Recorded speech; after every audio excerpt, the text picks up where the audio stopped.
Olá amigos, eu sou o poeta Freitas Júnior e mais uma vez estamos no nosso encontro semanal para falarmos sobre poesia. Antes de mais nada, peço aos amigos que curtam o vídeo e se inscrevam no canal. Mais uma vez vamos iniciar o nosso programa com um soneto da minha autoria. O soneto selecionado hoje foi Infinito. Infinito faz parte dessa obra antológica, Bem-vindos aos Jardins, das Edições e Publicações, editoras de Ourinho, São Paulo. Ela foi organizada por Ana Angélica Ferrazzi e Lenilson Silva. Aqui está selecionado 30 poetas do Brasil inteiro. E eu tive o privilégio, mais uma vez, de ser o único selecionado aqui do Rio Grande do Norte. Aqui tem uma foto aqui de destaque do presente poeta, mostrando a sua participação e destacando as cidades de Alexandria e de Riacho da Cruz, ambas do Rio Grande do Norte. No soneto Infinito eu digo o seguinte: teus olhos tão límpidos, tão ternos, são reflexos da lua crescente, no esplendor dos seus cristais eternos, o lírico coração ardente. Teus olhos tão lindos, tão excelsos, abrasam a vivência fria, que espelha esse sentimento celso, norteando a febril fantasia. Teus olhos, tão límpidos, tão puros, infundem um brilho sedutor, livres como o vôo do condor. Teus olhos, tão nítidos, tão puros, são universos vastos de cor. No infinito, os teus olhos de amor. Como diria a canção, o infinito são teus olhos, meu amor, e que quando eu te amo, eu sou um homem que chega a Deus. Assim é o presente poeta diante desse olhar feminino, diante da sua musa que tanto inspira. Assim sou eu nessa poesia. Diferentemente dos outros programas, nesse programa eu quero falar sobre o meu papel como historiador. Aqui em mãos eu tenho a revista do Instituto Histórico Geográfico, de número 98. Eu tenho uma participação significativa nessa revista, que na realidade não é uma revista, é um livro de quase 300 páginas. Nesse livro eu tenho o seguinte artigo: nas ribeiras históricas de Riacho da Cruz. Então, nesse artigo eu falo sobre a história do município de Riacho da Cruz desde a sua origem. História essa que já faz parte do meu livro Riacho da Cruz, Os Primórdios de uma História, que será lançado no dia 9 de maio de 2020.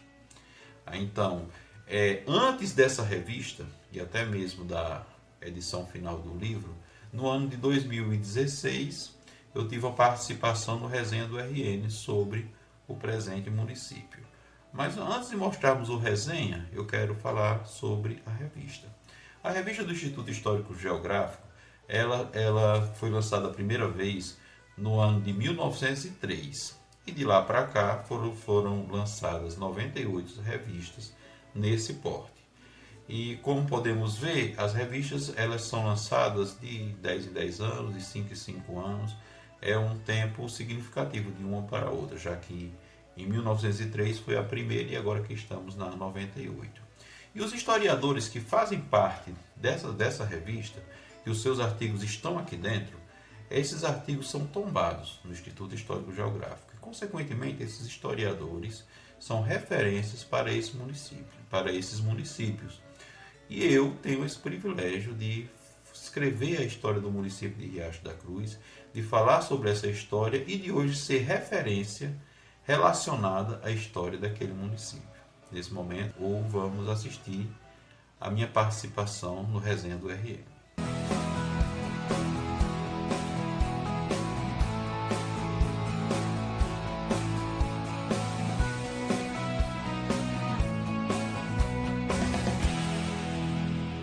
Riacho da Cruz, que já pertenceu ao município de Porto Alegre, está localizada a 366 quilômetros de Natal, próxima à chamada Tromba do Elefante. O riacho que deu origem ao nome do município chama-se Forquilha e foi às margens desse riacho que começaram as primeiras explorações agrícolas.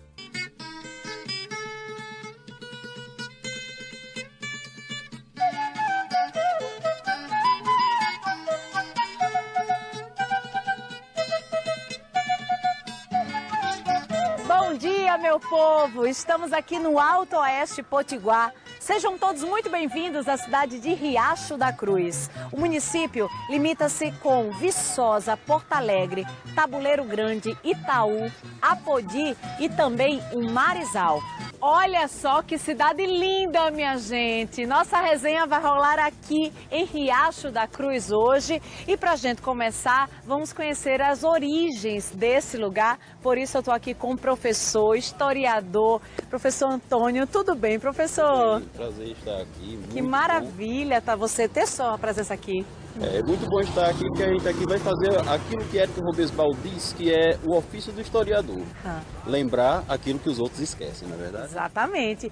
E para quem não conhece Riacho da Cruz, vai começar a conhecer a partir de agora. Eu acho que um fato histórico e que vale a pena a gente começar por ele é o nome da cidade, não é isso, professor? Exato. O nome da nossa cidade ela tem uma ligação direta com a história de Apodi, porque havia uma missão em Apodi, onde os colonizadores eles tomaram os territórios dos índios, e esses índios da tribo Janduís e Pacus se sentiram prejudicados e estavam prejudicando o andamento da colônia. Isso matando alguns animais, isso invadindo as plantações, com razão. Né? Isso. Então, diante dessa situação, o governador-geral mandou o juiz de fora, Miguel da Pina Castelo Branco, de Recife, junto com a milícia, para levar esses índios do Vale do Apodi para a cidade de Porto Alegre. Então, durante esse trajeto, é claro que dentro de uma guerra muitos soldados se ferem, e um deles foi ferido. E quando chegou aqui, às margens do Riacho Forquilha, ele acabou falecendo. E no local onde ele faleceu, foi colocado um marco cristão, do qual surgiu o nome da cidade de Riacho da Cruz. Quem foram os fundadores aqui de Riacho da Cruz? O povoamento de Riacho da Cruz ele se inicia em 1901, quando uma família, na realidade 4 irmãos com suas respectivas esposas, o senhor Francisco Delfino de Oliveira, junto com sua esposa Tertuliana Maria da Conceição, e os seus irmãos João Alexandre de Oliveira, Vicente de Oliveira e Francisco Pedro de Oliveira, vieram para cá essas 4 famílias e fizeram as primeiras casas nesse setor. E eles começaram a plantar, a criar alguma coisa e a utilizar essas terras naquele período. Depois, em 1909, que vai surgir uma figura muito conhecida, que é a famosa Camila de Leles. Ela que fez a primeira igreja, ela foi a responsável. Foi a responsável pela igreja. Conta pra gente essa história. E o surgimento da igreja, ela surge de forma assim curiosa, porque ela tinha, lá na cidade de Porto Alegre, o então padre que celebrava lá, ele permitia que ela tivesse um oratório dentro da igreja, dentro da matriz. Aí quando houve a mudança de padres, o outro padre não aceitou que ela tivesse um oratório exclusivo lá para ela. E diante dessa situação dela tirar o oratório da igreja, ela ficou muito desgostosa e saiu da cidade de Porto Alegre, veio tentar a vida aqui com os familiares dela. Aí aqui em 1909 ela construiu a sua primeira casa, a casa de taipa também. E quando ela construiu a primeira casa, os ditos da história oral dizem que ela disse: construímos uma casa de taipa, agora vamos construir uma casa de alvenaria. De tijolo.